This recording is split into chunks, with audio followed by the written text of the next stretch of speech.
స్వర్ణాంధ్ర స్వచ్ఛాంధ్ర కార్యక్రమం 16 నెలలుగా పరిశుభ్రత పర్యావరణ రంగాలలో విప్లవాత్మక మార్పులు తెచ్చిందని సీఎం చంద్రబాబు హర్షం వ్యక్తం చేశారు. ప్రభుత్వ సంకల్పానికి ప్రజల భాగస్వామ్యం తోడైనందునే అద్భుత విజయాలు సాధించామన్నారు.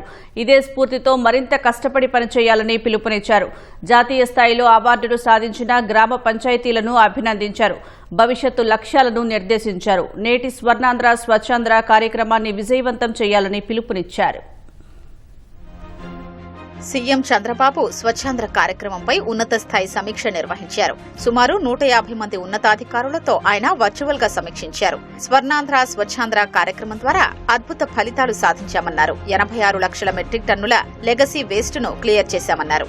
121 లక్షల టన్నుల చెత్తను తొలగించామన్నారు. జూన్ నాటికి 100% లెగసీ వేస్ట్ ను తుడిచిపెట్టడమే లక్ష్యమన్నారు. రోజు 1000 టన్నుల వ్యర్థాల్ని సేకరిస్తున్నామని చెప్పారు. 1254 కోట్లతో 6 వేస్ట్ టు ఎనర్జీ ప్రాజెక్టులను 6 సీబీజీ ప్లాంట్లను ఏర్పాటు చేస్తామన్నారు.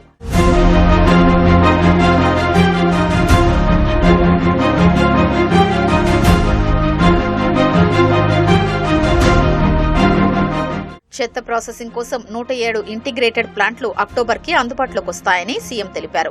ఆపై డంపింగ్ యార్డు మాటే వినిపించదన్నారు. హాస్టళ్లు, ప్రభుత్వ కార్యాలయాలపై సోలార్ విద్యుత్, kitchen gardens, rain water harvesting వంటి పర్యావరణ హిత కార్యక్రమాల్ని అమలు చేస్తున్నామన్నారు.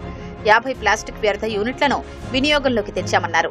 జూన్ నాటికి మరో 210 యూనిట్లను సిద్దం చేయాలని ఆదేశించారు.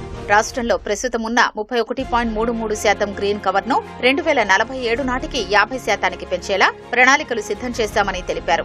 650 స్వచ్ఛరథాల ద్వారా గ్రామాల్లో పొడి చెత్త సేకరిస్తున్నామన్నారు. వ్యర్థాలు అందించిన వారికి 8 కోట్ల విలువైన నిత్యావసరాలు ఇచ్చామన్నారు. ప్లాస్టిక్, ఐరన్ వంటి స్క్రాప్ ను ఇచ్చి నిత్యావసర వస్తువులు పొందేలా కొత్తగా గ్రీన్ షాప్స్ ప్రారంభించామన్నారు. స్వచ్ఛ పథం, వావ్ వంటి కార్యక్రమాలతో రహదారుల్ని నిరంతరం శుభ్రపరుస్తున్నామని సీఎం స్పష్టం చేశారు.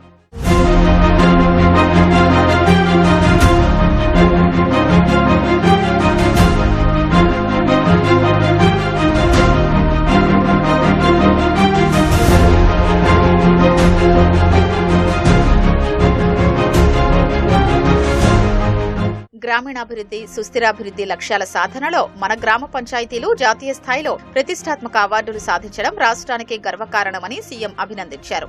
వీటితో పాటు కుప్పం మండలం కూడా పురస్కారాలు సాధించిందని వివరించారు. పొదుపు చర్యల్లో భాగంగా జిల్లా స్థాయిలోనూ కలెక్టర్లు సాధ్యమైనంత వరకు ఆన్లైన్ లేదా హైబ్రిడ్ విధానంలోనే సమీక్షలు నిర్వహించాలని సీఎం సూచించారు. దాదాపు 150 మంది వర్చువల్ విధానంలో సమీక్ష నిర్వహించడం ద్వారా విలువైన సమయం, ప్రభుత్వ ధనం ఆదా అయ్యాయని చెప్పారు.